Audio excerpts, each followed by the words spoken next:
from WBUR Boston and NPR, I'm Tom Ashbrook, and this is On Point. Martine Rothblatt was the highest-paid female executive in the United States last year, $38 million, in case you're wondering, as a pharmaceutical chief. She's an entrepreneur, lawyer, futurist. She was born Martine Rothblatt, had a sex change in 1994. She has a digital clone of her wife. She says we will all have digital clones one day, mind clones, and sooner than you think, living with us, living beyond us, demanding rights. This hour, On Point, Martine Rothblatt, boundary breaker, on the future and digital clones. You can join us on air or online, where this conversation is always on. Is this appealing to you? Digital clones of yourself, your loved ones. Do you believe it's inevitable? Join us anytime at onpointradio.org or on Twitter and Facebook at onpointradio.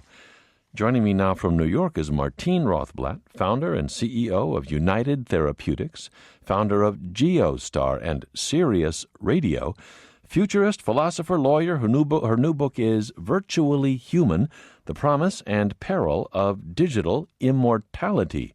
You can read an excerpt from the book at our website, onpointradio.org. Martine Rothblatt, welcome to On Point. Thanks, Tom. Glad to be here. I'm really looking forward to this conversation. Jezebel asks online, is this the world's most fascinating woman? New York Magazine had a great big piece on you. Their headline, The Trans Everything CEO. Gender's just the beginning. You like crossing, breaking boundaries. That seems clear, Martine. Well, it's it's a little bit more nuanced than that. I look at within life there being sort of borders and boundaries. Borders are things that are not really legally mandated, but are limits that often we impose upon ourselves. Boundaries are sort of outer limits, legal limits, and I'm a firm believer in respecting all legal boundaries, and I always have, and I preach that quite a bit. But for the area within the legal boundaries, I think we should try to expand our consciousness and expand our abilities as much as possible. We talked with your buddies on this show. We talked with Ray Kurzweil, Craig Venter. So we've got a little sense of this, but you're talking now about breaking boundaries or lines between biological consciousness and digital consciousness. You're talking about digital clones. What is a digital clone, Martine? So a digital clone is a copy of your mind. It means that you have uploaded a substantial proportion of your mannerisms, your personality, your recollections, feelings, beliefs, attitudes, and values. All of that I call a mind file. And then that mind file or that content or data is then operated upon with a software program, which I call mindware. That software program elicits the consciousness which is immanent or embedded in the mind file. The result of that is a mind clone that feels like you, talks like you, and basically acts as your ex vivo or out-of-body doppelganger. So this is not necessarily, at least in early days, a robot up and walking around. This could hypothetically reside, I guess, in a computer, or would. I think for the vast majority of people, and certainly for the near term, this will reside in cyberspace. This will be versions of ourselves living in cyberspace, able to present themselves on any digital display monitor. What's the point of a digital clone? I mean, here we are. We're here already. Well, I think the main point is the utility of being able to accomplish a few more things than we can accomplish when we're limited to the abilities of just our flesh mind. For example, as I go about the day, I'm thinking about I should check on my mother, I should check on my wife's mother, I should check on my grandkids. There are many, many things I need to do, plus, of course, running a 800-person company. And I try to multiplex and splice as many different things in as I can, but it would be very, very helpful if I could take a portion of my mind, say like 10% of it, have it running outside of my skull and accomplishing some of these things that I can't do in real time myself. I mean, is this the ultimate egocentrism? After all, we've already got billions of human minds on this planet. We need copies of ones we already have?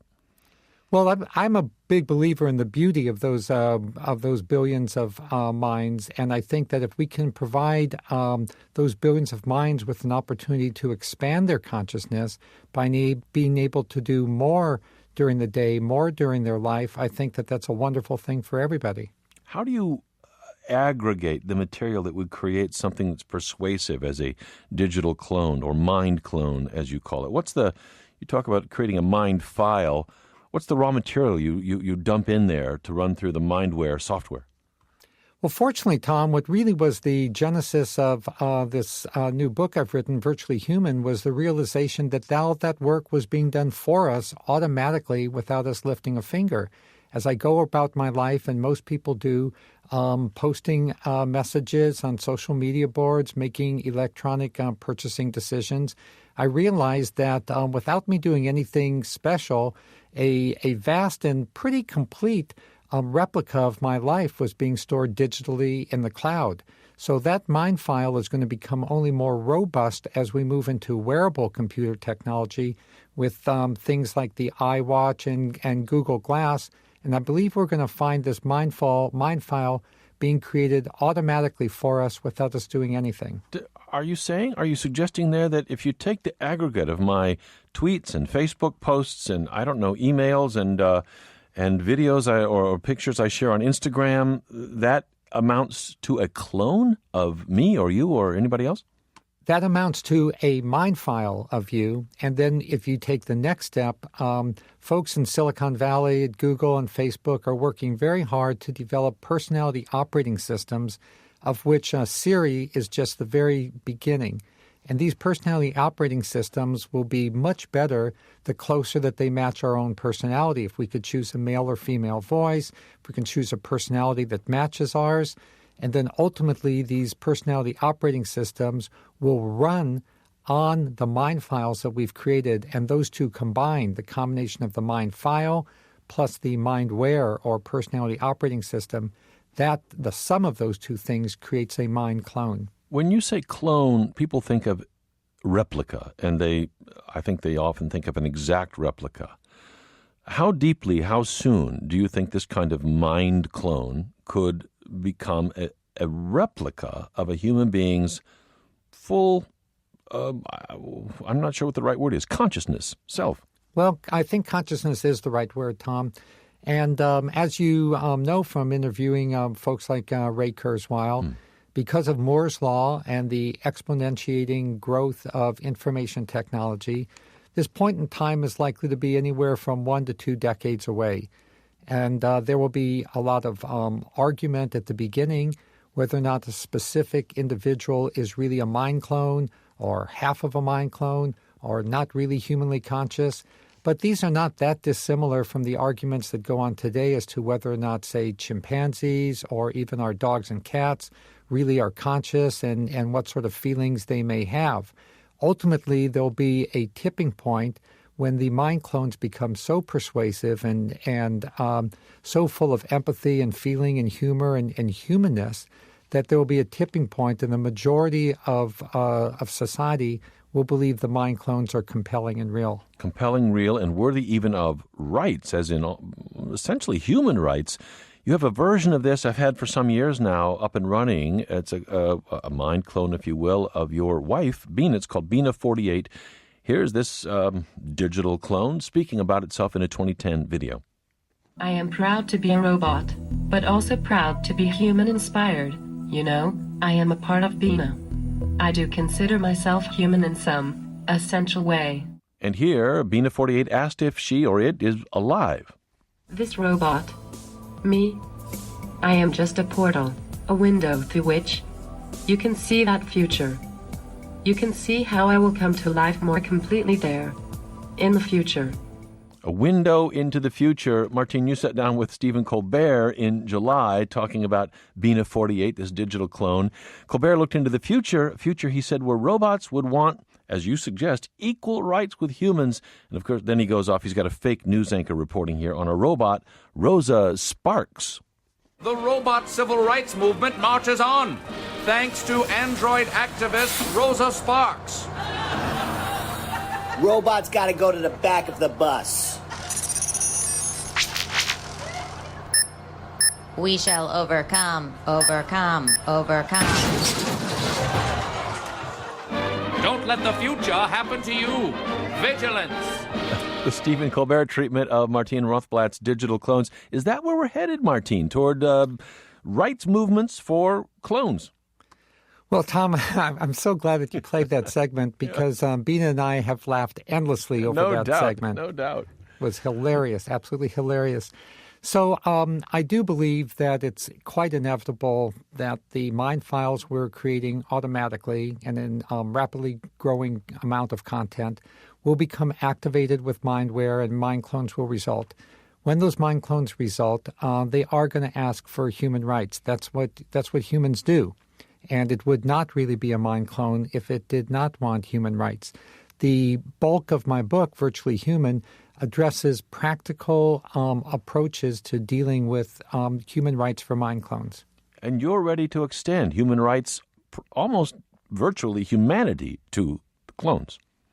Well, to mind clones and subject to several conditions. For example, I point out in the book that the type of software being used to create a mind clone is in essence a mental prosthesis or a prosthesis of the brain. And as such, it's actually a piece of medical software. And I project in the book that this medical software will definitely be regulated by the FDA. And they will want to make sure that software that promotes itself as being consciousness, human consciousness software, actually in fact is capable of that.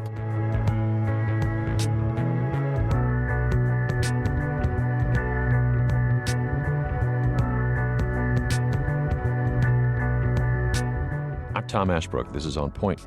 We're talking this hour with Martine Rothblatt about her vision of digital clones for all, mind clones, and all the issues that will come with that, philosophically, legally. Martine Rothblatt is lawyer, futurist, entrepreneur, highest paid female executive or transgender executive in America last year, $38 million as a pharmaceutical CEO. She's also a founder of Sirius Radio, of GeoStar, a very active mind that ranges very widely. In her new book, Virtually Human, The Promise and Peril of Digital Immortality, she lays out quite a vision. Martine Rothblatt joins us from New York. Of course, we've seen things headed in this way for some time now. 2011, the IBM computer Watson competed on Jeopardy against two former winners and won the first place prize. The computer did of $1 million. Here's the host asking the computer, the stumper. Barack's Andean pack animals. Watson. What is Obama's llamas? Obama's llamas. Oh, boy. Yes, okay. Got it. That's what this category is all about. The computer wins Jeopardy, and have our imaginations traveled further? Of course they have. 2013 film Her. Joaquin Phoenix plays Theodore, lonely guy, intimate relationship with Samantha, an operating system voiced by Scarlett Johansson. Last week, my feelings were hurt by something you said before, that I don't know what it's like to lose something, and I found myself... I'm sorry I said that. No, it's okay. It's okay. I caught myself thinking about it over and over, and then I realized that I was simply remembering it as something that was wrong with me. That was a story I was telling myself, that I was somehow inferior. Samantha from Her there, the cyber mind, cyber consciousness. Martine Rothblatt, we've got a ton of questions on mind clones, digital clones. But help us understand a little more about your background so we can see what brought you to this point. Who's the person that came to this really arresting view of where we're headed? What's your background that put you on this path, Martine? Well, I think that I've had the background of crossing over a boundary, which has been the transgender experience of being labeled as male at birth and then coming out as female during the middle of my life. So I feel a certain amount of empathy with the beautifully voiced character that Scarlett Johansson does in Her, of being born as software and then coming out as a human spirit, at a certain point during the film. Mm-hmm. Of course, it's a film, it's science fiction, but there are an awful lot of people working very assiduously on this, not for philosophical reasons, but actually just for business and practical reasons. I talk about in Virtually Human, a large part of the book talks about the maker movement, mm-hmm. where there's a grassroots movement of thousands of people trying to make robots There's the FIRST program of Dean Kamen, the inventor of the Segway. It's an acronym for Inspiration and Recognition in Science and Technology, where tens of thousands of elementary school, junior and high school students throughout the country are putting together robots with software. So this is, I think, inevitable. And what I'm trying to do is to ease the passageway of human rights into virtually human people. We've got questions for you from our listeners all over the country. Martine Rothblatt is with us from New York. Her new book is Virtually Human. William in Miami, Florida. William, thank you for calling. You're on the air. Thank you. Hi, Tom. Hi. It seems reasonable that mind files are being created and that the clones are about ready to appear. Nonetheless, my question is, on a practical level, how would the original form of the individual interact with the mind clone in terms of, with the clone in terms of receiving information? That's my question. Receiving Right. information, maybe transferring as well, keeping up to date with each other. What about that interaction, Martine? Sure. It's a great question, and I think there's going to be a diversity of patterns that play out in the real world.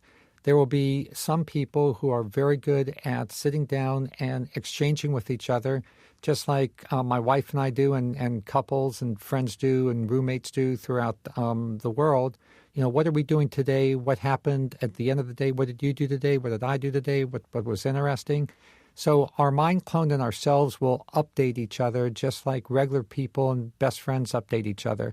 If you want to put a technological word to it, you could call it synchronized, but I would just call it updating just like, friends do.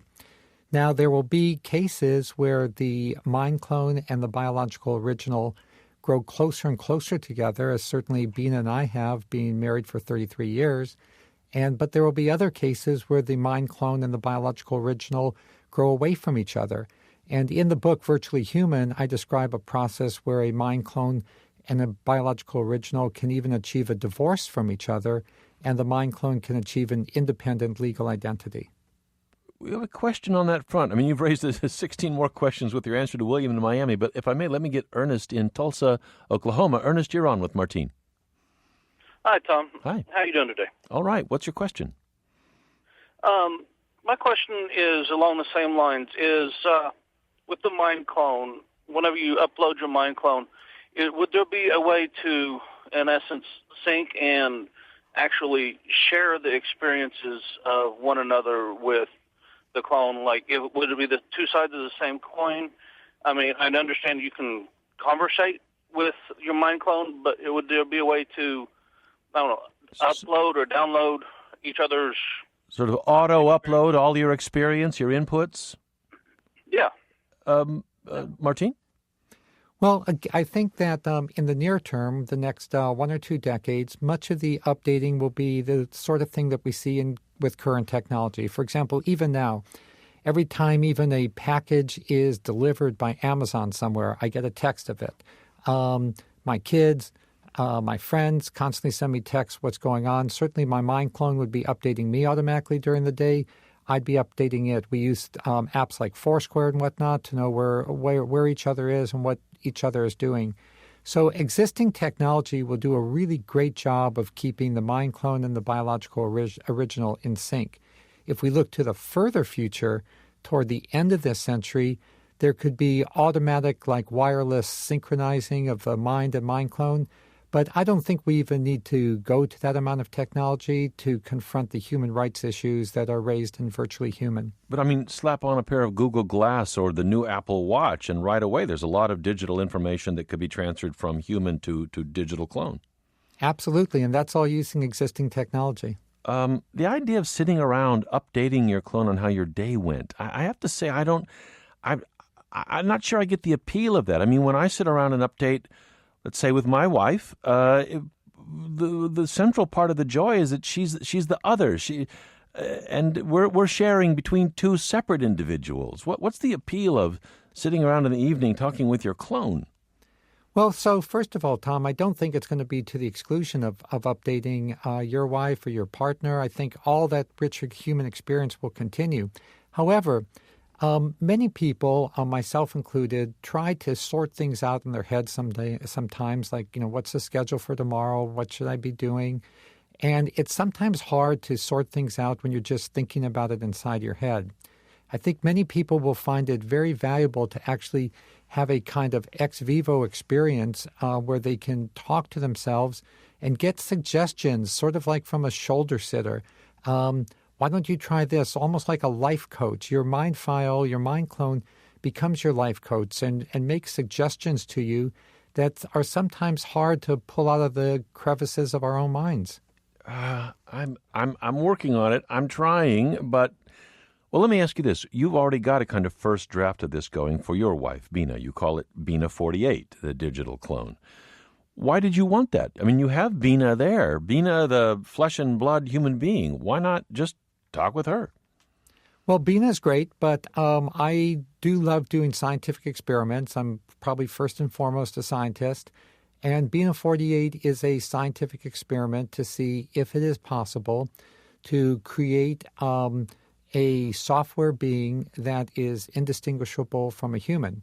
And that's what the Bina 48 experiment is, and Bina's involved in it, I'm involved in it, a great number of other people are involved in it as well. So it's an experiment. But again, ultimately the point is there are more books to read than Bina has time to read, than I have time to read, more films to see, more people to talk to. And what we're really trying to do with the mind cloning process, and what I think will be appealing to many people, is the chance to simply expand your mind by being able to take your own personality, your own nature, and having an outside of your body software-based replica of that. Anita in Gurnee, Illinois. Anita, you're on the air. Thank you for calling. Hi, Tom. Certainly interesting, and it provokes a lot of questions. One of them is, let's say you have a person that's in a coma or has otherwise been declared to be brain dead, and but their body is functioning. And you have to decide whether to pull the plug or not, as they say. So then, is there going to be a way, do you envision that, where the software can be implanted, uploaded, and you're thereby implanting the personality of that person and their knowledge, and then you would sort of have the person back, and they can go on living? It's a great question. I'll put it to Martine, Anita. Let me read you just a little bit from Martine's book, Virtually Human. She writes, techno-immortality triggers a philosophical quandary about identity. The gist of it is that people say that you cannot be dead and alive at the same time. Cyber consciousness will change that. Martine Rothblatt, that seems to be you speaking in a way to Anita's question. Somebody's got a stroke. Would you implant their digital clone self and they're, back on? Well, Anita's question is very prescient because a great many technologies begin as medical advances to help people fighting one another medical problem. For example, the scanner, which we use in almost everybody's home and office, began with Ray Kurzweil's ability to develop a talking book for the blind. And even Alexander Graham Bell's efforts at the telephone originated with efforts to help the people who could not hear. Today, we have people like Dean Kamen developing artificial arms and legs for our wounded warriors coming back from Iraq and Afghanistan. And I think so it will be with Mindclones. Some of the first beneficiaries will be individuals who are sinking into Alzheimer's or similar conditions, and they have developed a mind clone. And so now when the family goes to talk to them, there is a body which can't really respond, but there is the person in their mind clone form on a software system with speakers and a camera that can talk and interact with the family, recognize the kids or the grandkids, be that Alzheimer's patient in everything but body. I think that will be a precious contribution to the family. I think it'll be great for the individual because even though their body is dying, their self is not, their soul is not. And that this is what I talk about when I talk about techno-immortality, that if your body dies, but your soul, your spirit, your consciousness does not, then I would say you have not really died. As I thought about this, Martina, I find this really challenging, and I'm not the kind of personality that immediately buys it at all. But then I thought, it seemed maudlin to sit around with a digital clone thinking about a person who's actually died, and to my mind is in some very fundamental way gone. But then I thought, we sit around with photo albums and tape recordings and videos and savor those at a certain point, perhaps after a person has died. But you write this, and it goes to what you just said. You write, it's only a matter of time before brains made entirely of computer software express the complexities of the human psyche, sentience, and soul. And at that point, I sit back and say, wait a minute, is there not something different between the full, organic, biological, deep, real human as we've known them, and a collection of tweets and Facebook posts and video that you've grabbed? How can these be equivalent? So it's a great question, and I believe that the question is set up a little bit unfairly when we compare you or I, Tom, to a quote-unquote collection of tweets and posts, because the mind clone will not just be any more a collection of tweets and posts than, say, you or I are a collection of nerve cells. We're much more than just a collection. We're a vast intercorrelation of literally billions of neural connections that in this kind of super matrix end up creating a consciousness, which most of us feel is the seat of our soul. You're going to replicate that? Oh, yes. That's already happening with software. The number of connections that are made in cloud servers today already are equaling the number of connections in the human mind. But that's for the entire planet, not for not for my, little piece of Apple's cloud. True, but as Ray Kurzweil and many others have pointed out, with Moore's Law, the difference between, say, the planet and an individual is about 10 doublings, which is about 10 years. Ray Kurzweil says by, 2029, we'll have equivalency here. And I think he's right on point. Even then, let's say you've got an infinite number of, an infinite quantity of software to contain this. You're asserting that it can fully contain even what you call, and some won't even go there anymore, but what you call the soul. Well, I do embrace the soul. I think the soul is the heart of humanity, and a mind clone without a soul would not be a human. Now, exactly what is the soul is a great religious topic, and I have a whole chapter in Virtually Human on God and mind clones, and so I think that topic needs to be addressed straight on. When I look into the different teachings of the different religions, the view is that the soul is immortal. And so if the soul is immortal and not limited to a flesh incantation, then it seems to me from across all the different religious teachings, the soul can also occupy a mind clone. But most of those religions are suggesting the soul is immortal in the hands of God, not somewhere in a supercomputer's bowels. Well, that's true, but that God that created heaven and earth also created our supercomputers.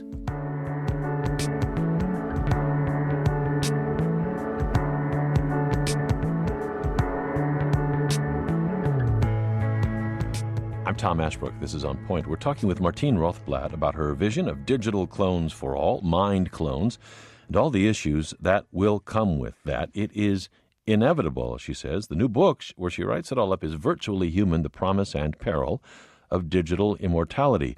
Martine Rothblatt, pretty interesting in herself. Jezebel asks if she's the world's most fascinating woman. New York Magazine calls her the trans-everything CEO. Transgender, crossed all kinds of boundary lines, futurist, entrepreneur, now a kind of lawyer philosopher in this book, looking at what rights digital clones, mind clones may demand and, she would say, deserve. People have thought about it. 1996 film Multiplicity. Doug Kinney, the character here, played by Michael Keaton, finds he could use a little help in keeping up with all of his responsibilities and chores, decides to get himself cloned. Laura, played by Andy McDowell, is his wife. Here from the trailer. There are two Dougs to go around. I'll get the dishes, now drive the kids to school. Thanks. Two Dougs to share the load. When'd you have time to do all this? I suggest we all do them every morning. Find out what he had for breakfast. But it's still not enough Dougs. I hate to ask you, honey, but could you pick up the kids? To get the job done. 2. Like you to meet 3. Hi. It's funny, but it's serious, too. Martine Rothblatt writes, we are not more than 1 or 2 decades of practice before cyber consciousness is upon us. Let us use this time to prepare for virtual humanity. Joe in Woburn, Massachusetts, thanks for calling. You're on with Martine. Hi, Tom. Hi. Can you hear me? Yes, we can. I think it's interesting, but it sounds to me like squishy pseudoscience cloaking itself in scientific jargon. Look, a digital clone, quote unquote, will never be anything more than inanimate bits on some kind of magnetic memory storage. We don't even know for sure whether anyone else in our lives has a soul. To posit that a quote unquote soul, this mysterious thing, is going to actually exist in a box of hardware. No, I think it's wishful thinking. It's wish for immortality, and I also think there's a danger here when you talk about granting these things actual human rights. People who have money and power may be able to extend their power by using this kind of technology, but to pretend that it's anything like a human being, I reject it totally. Joe, we've got it. Martine, the complete rejection there, and many people will have that response.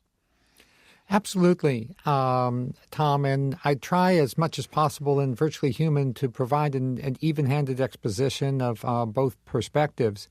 The perspective there was at first addressed head-on by Marvin Minsky of MIT, who's considered by many to be the father of artificial intelligence.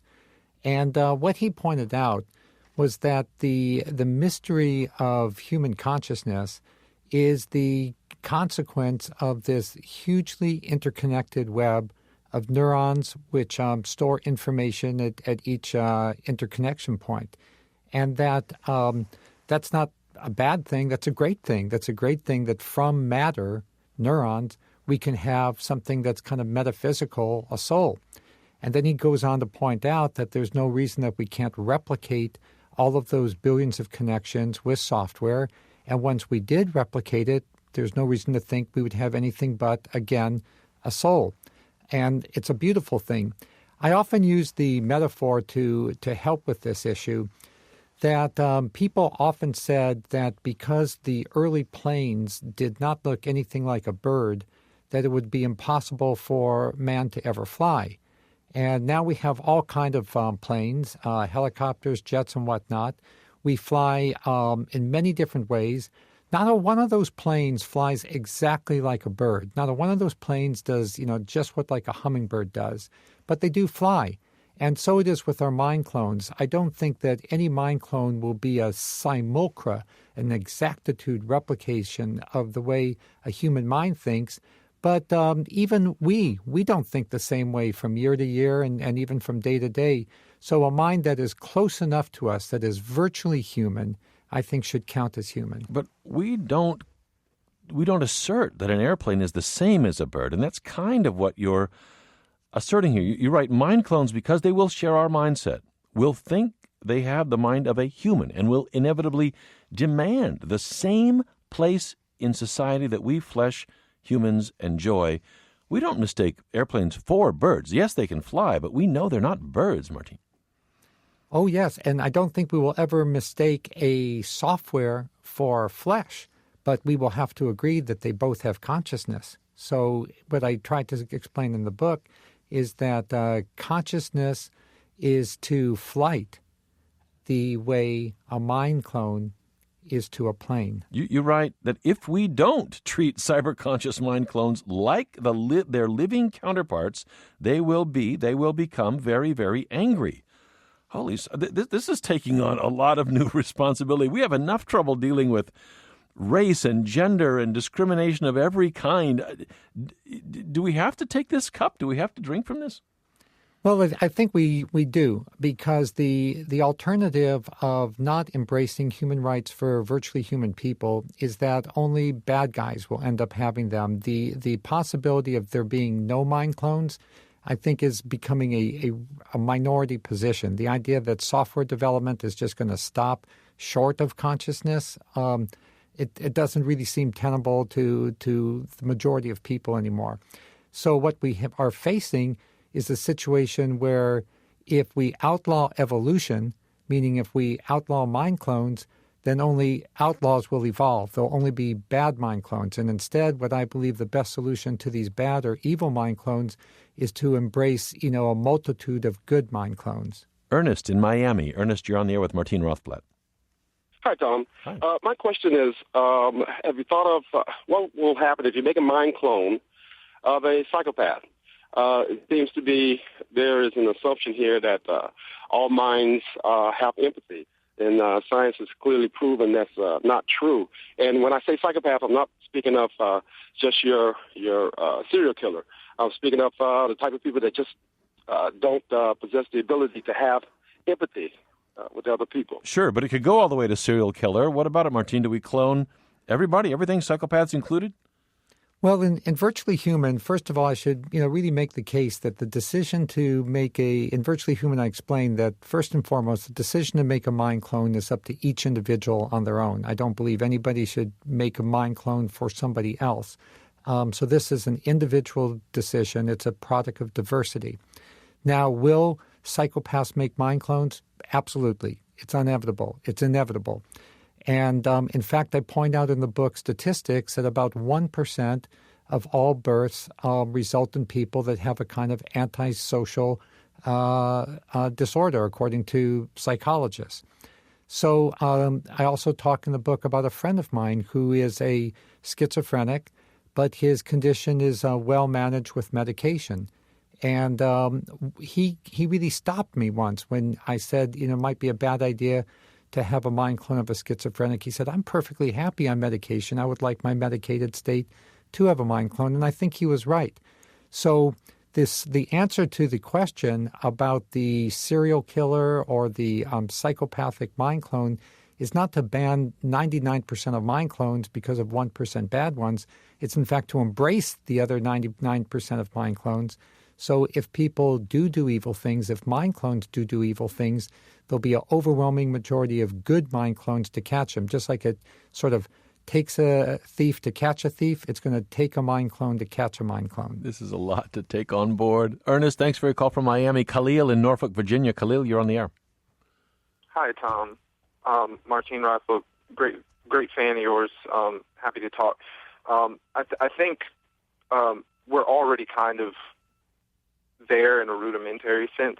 It's not such a hard pill to swallow when you start to think about, say, massively multiplayer online games where character customization is a huge thing and it keeps getting more advanced. So, these are, they're not just characters, they're avatars. They're your representation of yourself in a completely different world that interacts with a whole, upwards of 8 million, player community. And obviously we're talking about something a little bit more advanced as far as mind clones go. But I think it's already kind of happening. And I think that the real crux is the whole immortality thing. Are we going to be able to save all of this data? And like you said, you take the memories, you take someone's sensibilities, their elements of their personality. I think all of this comes down to math. All of this it's just numbers. If you can save data, then you can replicate data, you can delete data, you can copy it. Are we going to be able to then take that data, transfer it back to someone in some sort of like cybernetic vessel, so to speak? Khalil, may I ask you, because it sounds like you're well into the multiplayer game world and the rest. With that experience, does it feel credible to you that if you could just, you may already create an avatar that's some version of yourself, that if you had enough data, do you feel that you would create or could create what you would be willing to call a clone of yourself, Khalil? Absolutely. This kind of goes along with an earlier call about, how will your mind clone interact with you? I would love to log into a game and have my character literally walk up to the screen and say, hey, Khalil, how's it going? Let me tell you how many dragons I slayed today. And I'll say, hey, mind clone, well, that's really great. I went to work and, did all this. again, we're talking about, it sounds silly because we're talking about games here, but honestly, like, these things are becoming so advanced to the point where, at some point, I don't really see there being much of a distinction. But Khalil, is it not sad? Is it not sad? Would it not be better to talk to your neighbor or your lover or a real person you're playing a game with? I'd love to talk to everybody, Tom. I'd like to talk to everyone at the same time, and even my clone. And I'd like to talk to other people's mind clones with my mind clone, and have all the mind clones talk to me together. Like the whole point is these things are. That I think it all comes down to when we're talking about consciousness. I think that comes down to mathematics. Just like there's a finite number of heartbeats in your life and a finite number of, electrical impulses that are passed between your brain and the rest of your body. It's all just math. It's all just numbers. Whether you're talking about humans or, some type of cyber being, I mean, even your emotions come down to, biochemicals that are released in your brain, and your body reacts to it a certain way. I mean, these are all things they're already happening. Khalil, we've got it. I'm the personality that I guess just pushes back on what feels like enormous reductionism there. On the other hand, you're right. The math gets bigger and bigger and bigger. I'm not sure where it ends. Khalil, thanks for your call. Martine Rothblatt's book is Virtually Human. Linda in Egg Harbor, Wisconsin. Linda, you're on the air. Hi, Tom. Hi. My concern is having to do with manipulation and social control by power elite structures in the same way that data uploaded to the cloud is now available to everyone, the idea of fusion centers. I mean, this is no longer a matter of free will other than deciding to have a mind clone. But once the mind clone is created, isn't it just a mechanism for large-scale social control in the hands of who knows who? Linda, I'm so glad you raised that because, Martine, let me put it to you. I mean, it's rough enough now with our organic biological minds. We've got destructive memes out there. We've got propaganda and mindsets that we're vulnerable to. It's bad enough if you could direct hack into one person's or everybody's clone mind. I mean, here's another listener online writes, just think of the chaos that could arise if someone hacked into a high-level official's mind clone. What about it, Martine? So I'm really glad for Linda's question and you bringing that up. There's another chapter in Virtually Human devoted to exactly these questions of privacy versus manipulation, control, and things like that. It's really unfortunate that even the word hacker has become like misconstrued in the media as being a bad thing, because the hacker ethos is actually a very good ethos. It's an ethos against invading privacy and manipulation. But that's not what Linda's talking about. Yeah, hacks I know can be very destructive too. Yep, I know definitely what she's talking about. What we call and what I call in the book crackers are the people that crack these codes. So there will be a tension between privacy and security. And there will be settings that people control, much like we control our privacy settings on Facebook and any other social media. Some people will want their minds to be more open to others, just like some people share more openly with others. Others will want them to be very, very carefully guarded. I do believe that advances in encryption will outpace advances in de-encryption, and we will be able to have a pretty much of a surety of pure encryption.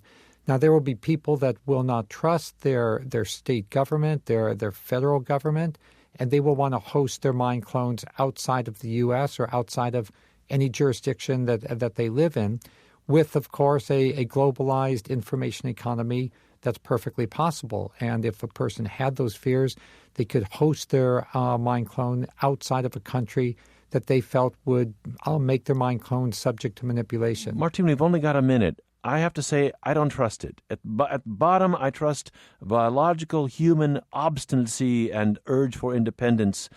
Yes, we're vulnerable to propaganda and memes and all the rest, but you can put any security you like. It can be hacked, and I fear that this, to Linda's point, ends up with a population of consciousness that is unbelievably vulnerable to direct hacking and digital manipulation.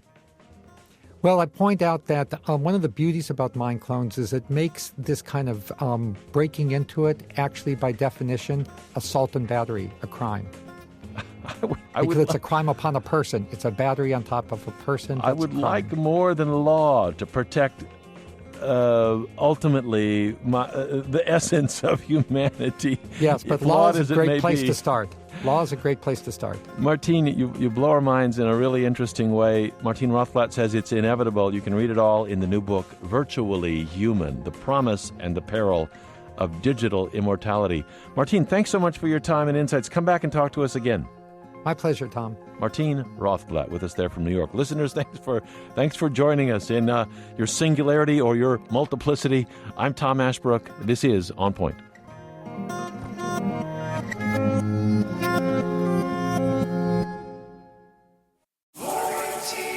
With American Home Shield, you can now video chat with live repair experts for help with home fixes over the phone. American Home Shield. Don't worry, be warranty. Visit ahs.com/listen for 20% off any plan. Available as a benefit with select plans.